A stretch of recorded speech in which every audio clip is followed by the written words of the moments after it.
What are you talking about? The cops had to hold him back, and he's like, yeah. With what? Penicillin.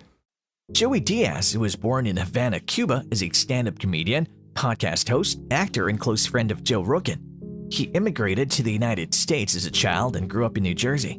Diaz has a significant role in The Longest Yard with Adam Sandler and role in The Many Saints of Newark, a Sopranos movie.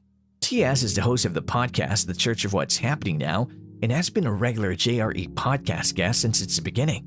He's one of the funniest guests on the JRE podcast, and he shares many funny stories. Diaz has relocated from Los Angeles to New Jersey, as Rogan has moved to Austin, Texas. It's been a fantastic run, Diaz stated of their connection. In today's video, we will take a look at Joey Diaz's crazy stories about doctors and hospitals. What are you talking about? The cops had to hold him back, and he's like, Joey mentioned his childhood in one of the episodes, recalling how he used to be sick a lot as a kid. He used to be at the hospital every other week. He was once at a restaurant with his mother when she noticed he had a fever and took him to the bathroom to give him a dose of penicillin. yeah. With what? Penicillin. He was so afraid of needles that he refused to take his pants off so that his mother could give him the shot that she had to choke him with the guillotine and beat him up in order to administer the injection.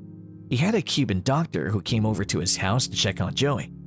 The doctor would tell Joey that he was about to give him an injection, but he was always so afraid of needles that the doctor had to wait until he was ready.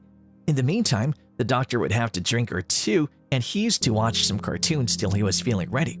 Joey had to be held by his parents in order to receive the injection. He just couldn't do it on his own. He had an allergy of some type, and he used to get a fever the next day after getting the injection. Since his mother was a close friend of the doctor, he gave her some penicillin and a few syringes to put in the refrigerator. His mother would then give an injection to him whenever he became ill. Once he suffered a lung infection and was admitted to the hospital, he was so terrified that he peed in his pants in the middle of the night. He was completely drenched in his own pee when the nurse arrived in the morning to draw his blood.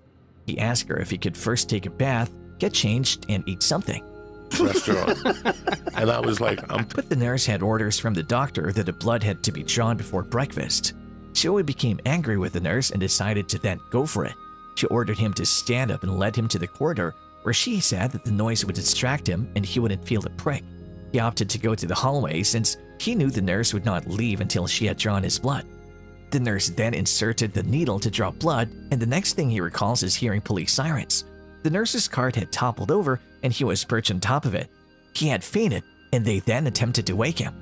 On the third night in the hospital, he was in a shared room with an elderly guy, separated by a curtain. He inquired about the man's identity and the reason for his hospitalization. The elderly man stated that he had a stroke and that That is crazy. Wow. she took me in the fucking blade. half of his body was paralyzed. Following the incident, he was having difficulty defecating. The old man was crying in pain one night, and the doctors rushed in to check on him.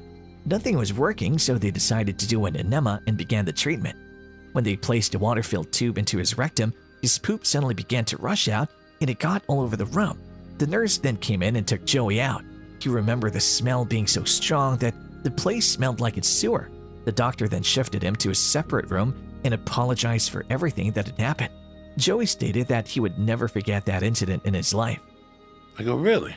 And I'm blowing farts the whole night. When he was in the hospital, his buddies would come to see him. They would bring beers and have a party in his room. They basically did whatever they wanted. They were then forced out one night, and they began tossing furniture out the window. Joey was then asked to leave by the hospital since it was all too much. Things were getting out of hand. The doctors also had realized that it was the best for him to leave and he would be better at home. With that, we come to the end of today's video. Do let us know your views in this video in the comment section below.